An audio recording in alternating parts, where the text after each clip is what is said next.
रात के 11 बजे थे और राहुल अपने नए किराए के घर में अकेला बैठा था। यह घर शहर के कोने में एक पुरानी इमारत की सबसे ऊपरी मंजिल पर था। घर बड़ा था, लेकिन उसमें एक अजीब सा सन्नाटा पसरा हुआ था। हर कोने में पुराने समय की धूल और सीलन की गंध थी। राहुल ने अपने कमरे का दरवाज़ा बंद किया और बिस्तर पर लेट गया। उसने सोने की कोशिश की, पर नींद नहीं आ रही थी। तभी अचानक उसे लगा कि बाहर किसी ने हल्की दस्तक दी।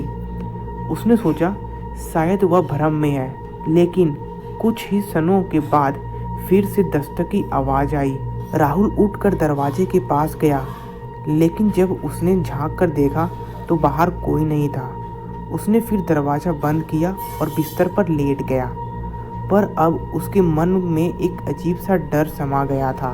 कुछ देर बाद दस्तक फिर से हुई, इस बार थोड़ी जोर से। राहुल घबराया हुआ उठा और दरवाजे की ओर भागा। दरवाजे के पास पहुंचकर उसने डरते डरते उसे खोला, पर बाहर फिर से कोई नहीं था। इस बार उसके पूरे शरीर में सिरन दौड़ गई।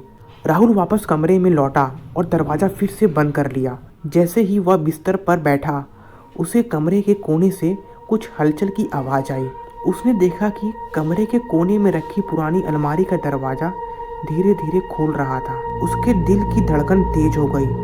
अलमारी के अंदर से एक धुंधली आकृति बाहर निकली। एक औरत की परछाई थी, जिसके लंबे बाल थे और चेहरे पर अजीब सी चमक। वह धीरे धीरे राहुल की तरफ आ रही थी। उसकी आंखें सीधी राहुल पर जमी थी।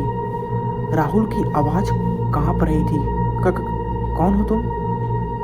औरत की परछाई रुक गई और धीमी स्वर में बोली, यह मेरा घर है, तुम यहाँ क्या कर रहे हो? राहुल ने पीछे हटते हुए कहा, यह घर तो मैंने किराए पे लिया है। औरत हंसने लगी, लेकिन उसकी हंसी किसी खौफनाक चीख की तरह गूंजने लगी।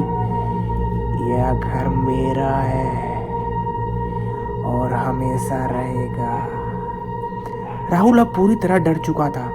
वह दरवाजे की ओर भागा, लेकिन दरवाज़ा किसी अनदेखी ताकत से बंद कर दिया गया था। वह दरवाज़ा को धक्का मारता रहा, लेकिन दरवाज़ा हिल तक नहीं रहा था। अचानक परछाई राहुल के सामने आ गई। उसने राहुल की आंखों में झांका और धीरे से बोली, अब तुम यहाँ से कभी नहीं जा सकते। राहुल की चीखें कमरे की दीवारों में गूंजती रही, लेकिन उस कमरे का दरवाज़ा फिर कभी नहीं खुला।